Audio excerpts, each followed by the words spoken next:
నన్ను ఆ సేవని గుర్తించి మా గురువులు ఈరోజు మా స్కూల్లో నన్ను ఒక అతిథిగా పిలిచినారు ఇక్కడికి. నేను చాలా సంతోషంగా చేస్తున్నాను. మీరు కూడా భవిష్యత్తులో ఆ స్టేజ్ నుంచి ఈ స్టేజ్కి రావాలని చెప్పేసి మీలో కూడా అది కలగాలి. ఎప్పుడైతే అది కలుగుతుందో ఆ రోజు మీరు సక్సెస్ అయినట్టుంది. గుర్తుపెట్టుకోండి మా, ముఖ్యంగా చెడు అలవాట్లకు దూరంగా ఉండాలి. ఎప్పుడైతే గురువుని మనం గౌరవిస్తామో ఒక మంచి స్థాయికి వెళ్తామో 10 మందికి సేవ చేయాలనే ఆలోచన మీలో కూడా రావాలి.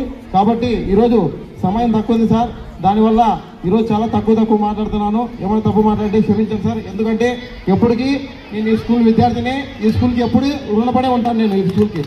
కాబట్టి మీరు కూడా భవిష్యత్తులో మంచి స్థాయికి వెళ్ళాలి, 10 మందికి సేవ చేయాలనే ఆలోచన రావాలా.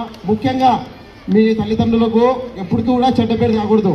అదేవిధంగా మీరు ఒక మంచి స్థాయికి వెళ్ళిన తర్వాత మొదటగా సంతోషపడేది మీ తల్లిదండ్రులు, తర్వాత సంతోషపడేది మా స్టూడెంట్ ఒక స్థాయిలో ఉన్నాడని చెప్పి సంతోషపడేది కూడా ఈ స్కూల్ యాజమాన్యమే. కాబట్టి గుర్తుపెట్టుకోండి మా, భవిష్యత్తులో మీరు కూడా బాగా చదువుకోవాలి, 10 మందికి సేవ చేయాలి, ఒక మంచి స్థాయికి ఎదగాలని చెప్పేసి మనస్ఫూర్తిగా కోరుకుంటూ ఈ అవకాశం ఇచ్చిన మా స్కూల్ యాజమాన్యానికి ధన్యవాదాలు తెలియజేస్తున్నాను సార్. Thank you.